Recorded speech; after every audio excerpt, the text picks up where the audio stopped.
नमस्कार दोस्तों। आज की कहानी बहुत ही इमोशनल है। यह कहानी एक माँ और एक बेटी की है।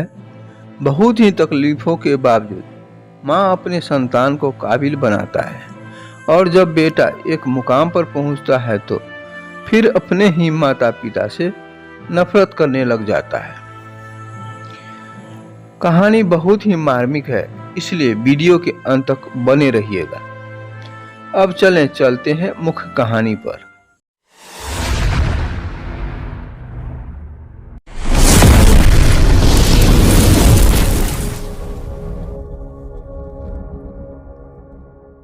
राजेश इकलौता संतान था अपने माता पिता का।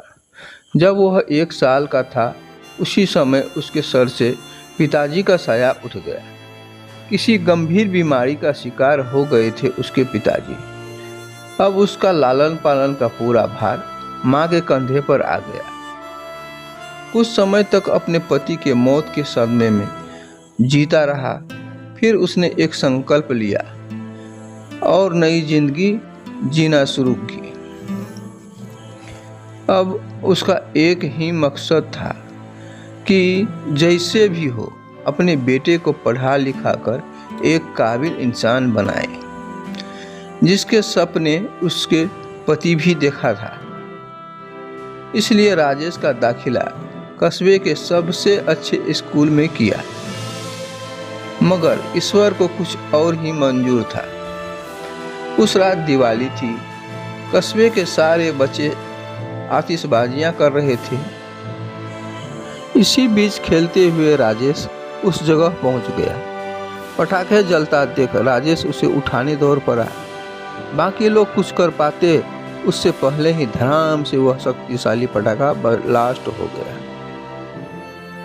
इस घटना से राजेश का दोनों आंख जाता रहा।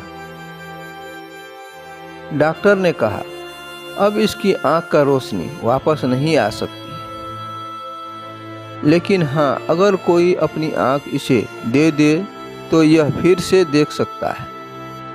माँ तो आखिर माँ है, कैसे अपने जिगर के टुकड़ा को अंधा देख सकती है। उन्होंने अपनी दोनों आंखें बेटे के लिए निकलवा ली। एक बार फिर उनके आगे बहुत बड़ा समस्या का पहाड़ खड़ा हो गया। फिर भी माँ ने हिम्मत नहीं हारी और अपने बेटे के लिए दिन रात जी तोड़ मेहनत करने लगी ताकि बेटे की स्कूल की फीस समय पर दे सके। राजेश के स्कूल के बच्चे उसकी माँ के बारे में जानते थे। वे सब उसे अंधी का बेटा कहकर चिढ़ाने लगा था। राजेश इससे बहुत परेशान रहने लगा। उसे अपनी माँ पर शर्म आने लगा था। वह अपनी ही माँ के साथ कहीं आने जाने से भी कतराने लगा था। समय इसी तरह से गुजरता चला जा रहा था। जब राजेश बड़ा हुआ तो उसकी शहर में अच्छी नौकरी लग गई।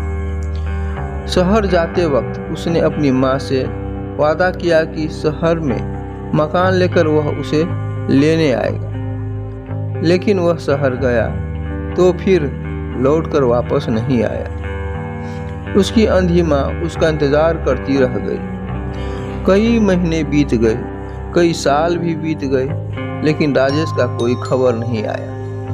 अंधी माँ को नहीं रहा गया और एक दिन वह बेटे से मिलने शहर पहुंच गई। पूछते पूछते वह बेटे के ऑफिस पहुंची। वहां सिक्योरिटी गार्ड ने उसे रोक दिया। तब अंधी माँ ने गार्ड को अपने बेटे का नाम बताया और बोली कि उससे जाकर कह दो कि गांव से कोई उससे मिलने आया है। गार्ड ने जाकर उसके बेटे को बताया।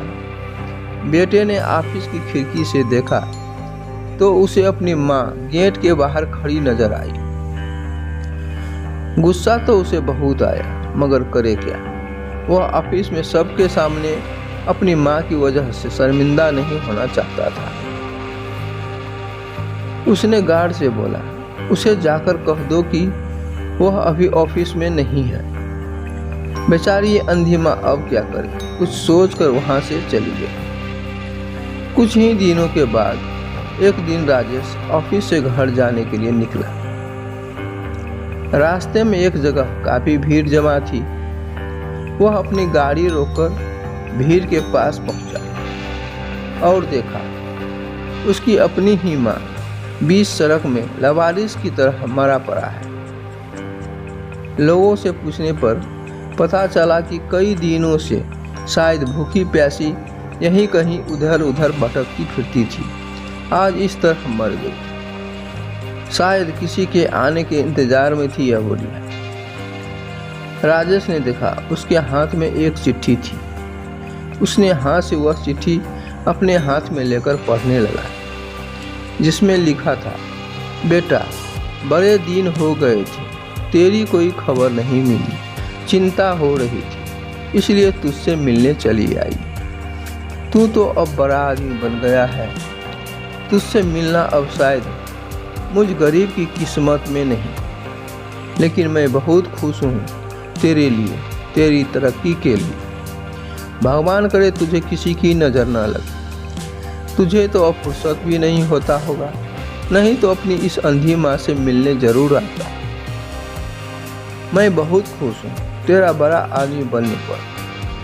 तुमने अपना सपना पूरा किया, साथ ही साथ मेरा और अपने बाबूजी का भी। एक ख्वाहिश रह गई कि तेरी तरक्की अपनी आँखों से देख नहीं सकी। काश बचपन में तेरी आँखें पटाखे की धमाके से खराब नहीं होता और मुझे तुम्हें अपनी आँखें न देनी पड़ी होती, तो तेरी तरक्की अपनी आँखों से अवश्य देखकर सुकून से मरती। जुग जुग जियो मेरे लाल। अंत में उस गार्ड ने हमें सब कुछ बता दिया था। तुमने जो किया अच्छा ही किया, मैं हूँ ही ऐसी। फिर भी दिल के किसी कोने में आशा के दिए बिना तेल के जल रहा था कि एक दिन तुम जरूर आओगे। देखे ईश्वर की क्या मर्जी, तेरी अंधी माँ। पत्र पढ़ते ही राजेश फूट फूट कर रोने। जिस अंधी माँ पर उसे शर्म आती थी, उसने उसके लिए कितना बड़ा बलिदान किया था। वह आत्मग्लानि से भर उठा और जिंदगी भर खुद को माफ नहीं कर पाया। दोस्तों, माता पिता अपने बच्चों के लिए अपना सर्वस्व निछावर कर देते हैं, लेकिन हम अपने माता पिता के लिए क्या करते हैं सोच कर देखिए। वे हमसे सिर्फ कुछ वक्त और थोड़ा सा प्यार चाहती है, जो हम आप नहीं दे सकते। अपने माता पिता का हमेशा सम्मान करें। इन्हीं के कदमों तले स्वर्ग जन्नत है। मित्रों, वीडियो पसंद आया तो कृपया इसे लाइक करें और अपने माता पिता के लिए एक प्यारा सा कमेंट भी कर दें। आगे भी इसी तरह के या इससे भी अच्छी वीडियो देखने के लिए अपने इस चैनल को सब्सक्राइब करके पास में पड़ी घंटी के निशान को दबाकर ऑल को भी सिलेक्ट कर लें, जिससे इस चैनल पर अगला वीडियो अपलोड होते ही उसका नोटिफिकेशन सबसे पहले आपको मिले। वीडियो अंत तक देखने के लिए बहुत बहुत धन्यवाद।